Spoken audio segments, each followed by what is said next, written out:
दोस्तों, आपका हमारे यूट्यूब चैनल बलराम वाली क्रिएटर्स में आपका स्वागत है। फ्रेंड्स और हमारे प्यारे पीएफ मेंबर और हमारे प्यारे एम्प्लॉयर्स, आज की यह वीडियो आप लोगों को देखना बहुत बहुत बहुत ज़रूरी है। क्यों बहुत ज़रूरी है, मैं आपको बताने वाला हूँ। बहुत ही अच्छी जानकारी है आप लोगों के लिए। मैं आपको बता देना चाहता हूँ कि हम सभी एम्प्लॉयर्स के पास, हम सभी एम्प्लॉयज़ के लिए और एम्प्लॉयर्स के लिए पीएफ डिपार्टमेंट की तरफ से एक एडवाइजरी जारी की गई है, एक नोटिस जारी किया गया है सभी एम्प्लॉयज़ के लिए, सभी एम्प्लॉयर्स के लिए। अब यह नोटिस क्या है मैं आपको बताने वाला हूँ, और ये क्यों जारी किया गया ये भी मैं आपको बताने वाला हूँ। यह एडवाइजरी, यह नोटिस हम सभी एम्प्लॉयर के पास इसलिए जारी किया गया है एम्प्लॉयज़ के लिए कि अक्सर क्या होता है कि देखा गया है कि बहुत सारे पीएफ मेंबर क्या करते हैं कि वो अपने क्लेम को ऑनलाइन करते हैं, अपना क्लेम करते हैं। क्लेम करते समय बहुत सारे क्लेम रिजेक्ट हो जाते हैं, चाहे वो फॉर्म 10C हो, चाहे फॉर्म 19 हो, चाहे फॉर्म 30 हो। बहुत सारे क्लेम रिजेक्ट हो जाते हैं बहुत सारी कमियों के कारण। अब इन कमियों के रिजेक्शन के कारण तो काफ़ी एम्प्लॉयज़, काफ़ी पीएफ मेंबर क्या करते हैं, साइट पर जाकर कंप्लेंट करते हैं। तो उन कंप्लेंट्स को दूर करने के लिए पीएफ डिपार्टमेंट ने क्या किया, जब इतनी सारी कमियां आ रही थी तो उन्होंने एक एडवाइजरी हम सभी एम्प्लॉयर्स के पास जारी किया किया कि इन सारी कमियों को आप पहले ठीक करिए, जिस और अपने एम्प्लॉयज़ को सलाह दीजिए ये सारी कमियां ठीक कर कर ही अपना क्लेम करें, जिसके कारण वो क्लेम रिजेक्ट ना हो सके, केवाईसी को प्रॉपर किया जाए। इस एडवाइजरी में, इस नोटिस में हम सभी एम्प्लॉयर्स और एम्प्लॉयज़ के लिए बहुत ही विस्तार से, बहुत ही सटीक जानकारी दी गई है। चाहे वो फॉर्म 10D को लेकर हो, चाहे फॉर्म 19 को लेकर हो, चाहे फॉर्म 13 को लेकर हो, चाहे फॉर्म 10C को लेकर हो, चाहे फॉर्म 20 को लेकर हो। जितने भी फॉर्म, जितने भी ऑनलाइन क्लेम किए जाते, एक हर एक फॉर्म के बारे में विशेष रूप से बताया गया कि कौन सा फॉर्म कब भरा जाएगा, क्या क्या गलतियां नहीं करनी चाहिए।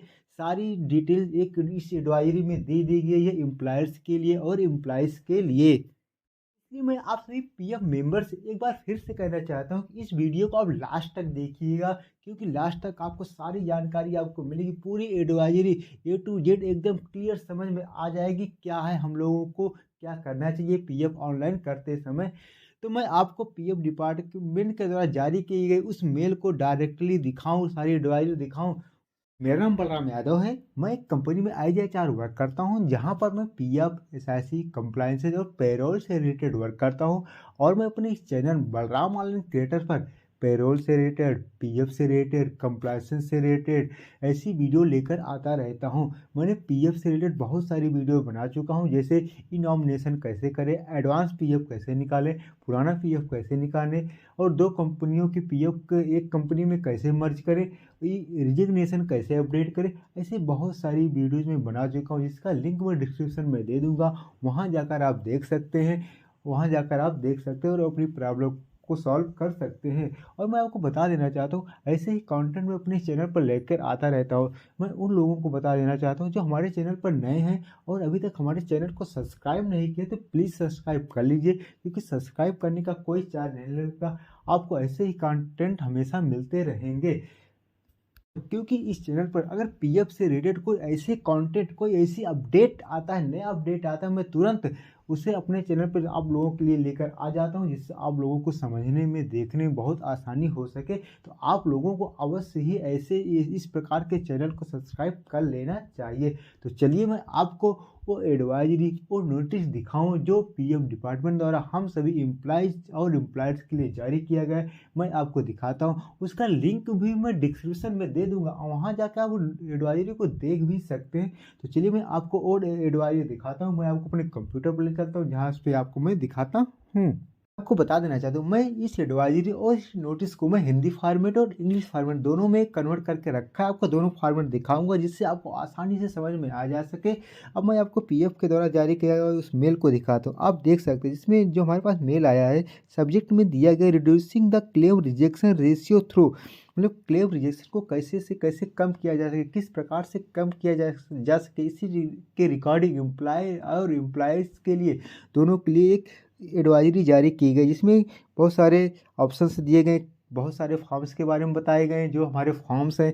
इसका मैं लिंक भी डिस्क्रिप्शन में दे दूंगा, वहाँ जाकर आप देख सकते हैं क्या नोटिस है। और ऐसी ये नोटिस हमारे सभी HR भाई वो तो देख ही रहे होंगे, क्योंकि उनके पास तो यह नोटिस आया ही है, आप देख सकते हैं। इसमें फॉर्म 15G को लेकर है कि आप पैन कार्ड लगाते हैं, एम्प्लॉयर्स क्या करते हैं, अपना एनसीपी डेज प्रॉपर फिल करें, एम्प्लॉयज़ की प्रॉपर केवाईसी करें जिससे कोई रिजेक्शन ना आ सके। ऐसे बहुत सारे ऑप्शन इसमें दिए गए हैं। इसमें देखा गया similarly the addition the above the there are other specification reason, बहुत सारे अदर रीजन भी होते हैं। डेथ केसेस को लेकर हो सकते हैं। फॉर्म 20 प्रॉपर फिल किया जाता नहीं करता, फॉर्म 5 प्रॉपर फिल किया जाता नहीं किया जाता। ऐसे बहुत सारे रीजन्स हैं। इन सारे रीजन्स को आप देख सकते हैं, मैं इसका लिंक भी डिस्क्रिप्शन में दे दूंगा। बहुत सारे ऐसे ऑप्शंस हैं, जैसे लिखा इस कार्य के यकीन या प्रतिष्ठान के जरिए बहुत सारे मतलब कि क्या क्या नोटिस भी बताया गया। आप हम सभी एचआर्स को भी ये निर्देश दिए गए हैं कि आप ये मतलब कि बेजेट रजिस्टर को आप सही बना कर रखिए, एनसीपी डेज को प्रॉपर फिल करिए, सही ईसीआर को प्रॉपर भरिए। इसे बहुत सारी चीज़ें इसमें बताई गई हैं, बहुत सारी चीज़ें इसमें बताई गई हैं। और इस प्रकार के बहुत सारे लोग ऐसे बताया गया कि ई नामांकन को पूरा करवाना, एम्प्लॉयर को बताया गया कि लोग ई नामांकन करवाएं और केवाईसी पूरी करें, ईसीआर को सही प्रॉपर तरीके से भरें, सारे दस्तावेज को सुरक्षित रखें। और द लास्ट में देखो 7 पॉइंट लिखा गया, एडवाइजरी नोटिस भी जारी किया गया है। ये सारे हैं मैं आपको बताना चाहता हूँ। अब मैं आपको डायरेक्टली वो एडवाइजरी दिखाता हूँ जो एम्प्लॉयज़ के लिए जारी किया गया। आप देखिए इसमें थोड़ा जो दिखा गया, ये हमारे एडवाइजरी नोट, ये एडवाइजरी नोट है जो एम्प्लॉयज़ फॉर एचआर ऑफिशियल के लिए है। ये एडवाइजरी नोट एचआर के लिए है, जिसमें please keep the checklist following main reason of claim rejection. सभी एचआर को कहा गया है कि वो अपनी एक चेकलिस्ट रखें, जिसके कारण एक चेकलिस्ट बना के रखें जिससे रिजेक्शन कम हो सके, उन प्रॉपर चीज़ों को चेक कर सकें। अब इसमें देखो reason of rejection, high rejection ratio, क्या क्या रीजन से क्लेम रिजेक्शन के क्या क्या रीजन से वो बताया जा चुका, क्यों बताया जा रहा है। जैसे क्या क्या रीजन से हमारे क्लेम को रिजेक्ट किया जाता है। जैसे गया member already taken the benefit claim already settle. बहुत सारे क्लेम ऐसे होते हैं जो जो सेटल नहीं होते, ऑलरेडी क्लेम सेटल दिखाई देते हैं। किस केसेस में क्या होता है, member not eligible for the benefit still claim for that benefit. मतलब कि कुछ कुछ के क्लेम ऐसे हो जिनके लिए मेंबर एलिजिबल भी नहीं तब भी अप्लाई कर देते हैं। ऐसे बहुत सारी चीज़ें, जैसे मैं आपको स्टेप बाय स्टेप बता, जैसे फॉर्म 10C को लेकर देख लीजिए। फॉर्म 10C में क्या है, eligible service is 6 month 9 years और 6 मंथ। अगर आप 6 महीने से पहले आप फॉर्म 10C नहीं भर सकते, फॉर्म 10C पेंशन के पैसे नहीं भर सकते। ऐसे फॉर्म 10D के लिए बताया गया कि इसकी भी टाइम पीरियड दिया गया है कि आप जो है मैक्सिमम आप 9 ईयर्स से पहले आप उसका विड्रॉ कर सकते हैं। 9 ईयर्स के बाद फॉर्म, इससे मतलब कि बहुत सारे रीजन्स आपको दिए गए हैं। फॉर्म 19 आपको कब भरना है ये भी आपको बताया गया। उसके बाद फॉर्म 13 को लेकर आपको बताया गया कि फॉर्म 13 जो भी हम दो कंपनियों के पीएफ को एक मर्ज करते हैं उसके लिए भी आपको बताया गया कैसे करना है। फॉर्म 31 को भी आप देख सकते हैं, एग्जिट ऑफ 31 जब आप फॉर्म 31 जब आप एडवांस के लिए अप्लाई करते हैं उसके लिए भी आपको यहाँ पर बताया गया है। उसके बाद यहाँ पर दे रहे फॉर्म 20 और फॉर्म 5 हम डेथ केसेस के लिए होते हैं। जैसे हमारे बहुत सारे डेथ केसेस हो जाते हैं उनके लिए हमारे कौन कौन से फॉर्म लगते हैं उस फॉर्म के बारे में बताएगा। और मैं आपको बता दे रहा था, नीचे देख सकते हैं यहाँ पर बैंक अकाउंट रिलेटेड प्रॉब्लम, क्या क्या बैंक अकाउंट रिलेटेड क्या क्या प्रॉब्लम्स आती हैं आप देख सकते हैं। जिसमें passbook without proper printing, account number without signature stamp, bank official bank details without IFSC code, cheque print out, मतलब आपके पासबुक में आपका नाम क्लियर नहीं है, आईएफएससी कोड क्लियर नहीं है, चेक प्रिंट पे आपका नाम नहीं है, या आपके यूएन में जो नाम है उसके अकॉर्डिंग आपके पासबुक में नाम नहीं, जिसके कारण आपका बैंक अकाउंट रिजेक्ट कर दिया जाता है। ये डायरेक्टली एडवाइजरी में कहा गया है कि ये सारी चीज़ें आपको विथ एकदम करेक्ट होने चाहिए। आपके बैंक में नाम आपके यूएन के अकॉर्डिंग होने चाहिए, तब आपका क्लेम रिजेक्ट नहीं होंगे। अब आप देख सकते हैं जनरल रीजन क्लेम रिजेक्शन, बहुत सारे आम तरीके होते हैं जिसके कारण आपका क्लेम रिजेक्ट हो जाता है। जैसे केवाईसी मिसमैच के कारण भी आप क्रिएट हो जाता है, mismatch name, father name, surname, date of birth और परमिशन फॉर्म 10C और 10D, मतलब कि इन सब के कारण भी आपके पीएफ क्लेम रिजेक्ट हो जाते हैं। कोई जनरल रीजन भी रहता है उसके कारण भी आपका पीएफ रिजेक्ट कर दिया जाता है। Non submission for form 15G अगर आपने नहीं भरा तब भी रिजेक्ट हो जाएगा। सर्विस ओवर लैप्स हो तब भी रिजेक्ट हो जाएगा। Date of joining another leaving for non contributing CP date सही नहीं पड़ा तब भी रिजेक्ट हो जाएगा। Claim is applied for more than reduction contribution, जिसके कारण भी आप क्लेम रिजेक्ट हो जाएगा। Member rejoining on same PF account number then allotment new PF account number, अगर आपका पहले से आपने अगर ज्वाइन किया दोबारा फिर छोड़ के फिर आपको उसी अकाउंट यून पर अलॉट कर दिया गया, जिसके कारण भी आपके पीएफ रिजेक्ट हो जाते हैं। ये भी HR को देखना पड़ेगा, एम्प्लॉय को भी ये भी इंश्योर करना पड़ेगा। अब reason of rejection of claim death cases में क्या आप देख सकते हैं, नो रिलीवर से बहुत सारे फॉर्म 20, फॉर्म 5, फॉर्म 10D के बारे में बताया गया है। बहुत सारे रीजन्स हैं। जैसे फॉर्म 10D डेथ क्लेम्स, इसमें क्या है, date of birth certificates, settlement of pension under form 10D, family age proof, क्या क्या डॉक्यूमेंट लगते हैं उन सारे डॉक्यूमेंट को प्रॉपर देना पड़ता है, तब आपका कहीं जगह क्लेम निकलता है। जिसमें फैमिली एज प्रूफ चाहिए होता है। फॉर्म 10D के साथ हमारे कौन कौन से फॉर्म लगते हैं वो भी आप दिखाया गया। Date of duty, date of, मतलब बहुत सारी चीज़ें ऐसे दिखाई गई जो इसमें दिया गया है। और फॉर्म 20 हमारे जो डेथ केसेस के फॉर्म 20 लगता है उसके साथ क्या क्या हमारे डॉक्यूमेंट्स चाहिए, जिसमें आप देख सकते हैं number of signature by authorise signatory and established, यहाँ पर कंपनी की मोहर और उस पर इस फॉर्म में कंपनी का सिग्नेचर और ऑथराइज एम्प्लॉयर का लगा है कि नहीं लगा, ये सारी चीज़ें देखनी पड़ेगी। नॉमिनी का लीगल सारे डॉक्यूमेंट है या नहीं, डेथ सर्टिफिकेट लगा है नहीं लगा, ये सारी चीज़ें फॉर्म 20 के साथ होनी चाहिए, जिससे आपके फॉर्म कभी रिजेक्ट ना हो सके। सारे HRs को देखने पड़ेंगे और एम्प्लॉय भी इंश्योर करें इन सब चीज़ों को।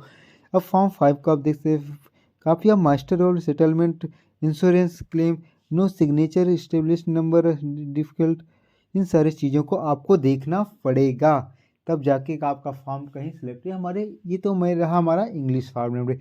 अब मैम आपको अगर हमारे बहुत सारे लोग हैं जो हिंदी फॉर्मेट में समझना चाहते हैं, उनको हिंदी फॉर्मेट में मैंने कन्वर्ट करके रखा है, आपको मैं हिंदी फॉर्मेट में भी दिखाता हूँ। सेम एडवाइजरी आप वहाँ से भी आप अच्छी तरीके से समझ सकते हैं कि क्या क्या चीज़ें किन किन कारण क्या क्या मिस्टेक्स नहीं करेंगे जिसके कारण हमारा PF फॉर्म कभी रिजेक्ट नहीं होगा।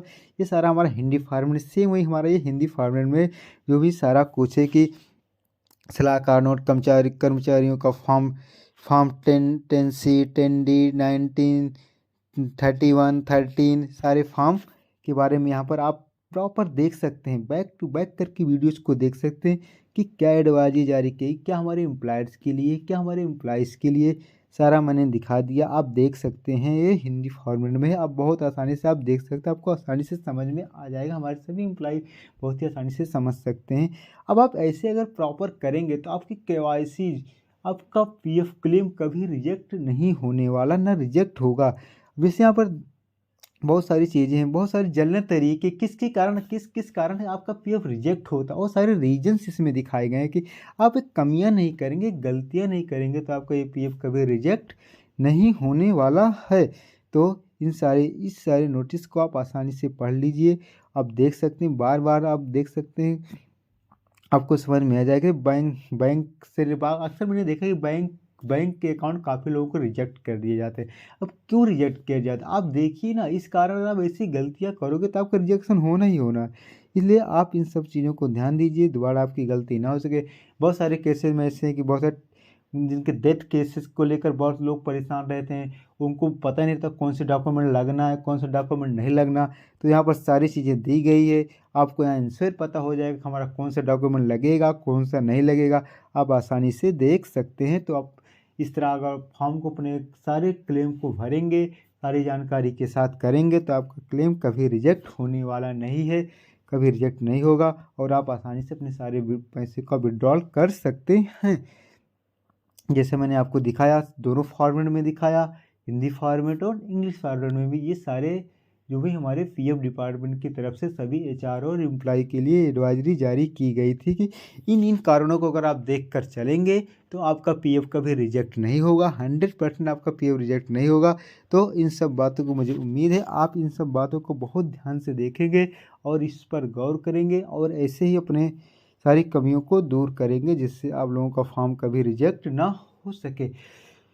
तो मैं आपको फिर से दिखा दें, तो ये हमारा जो एडवाइजरी थी हमारे पीएम द्वारा हमारे एचआर और हमारे सभी एम्प्लॉयज़ के लिए थी। ये आप लोगों को देखना बहुत ज़रूरी था, इसलिए मैंने इस नोटिस को सबसे पहले अपने चैनल पर लाकर सभी को दिखाया कि सभी लोगों को यह जानकारी हो सके और सबको यह जानकारी मिले। लास्ट में मैं यही जानना चाहता हूँ आप लोगों ने हमारे इस चैनल को, हमारे इस वीडियो को लास्ट तक देखा। लास्ट तक वीडियो देखने के लिए आप लोगों को बहुत बहुत धन्यवाद। और अभी तक चैनल सब्सक्राइब नहीं किया, चैनल को सब्सक्राइब कर लीजिए।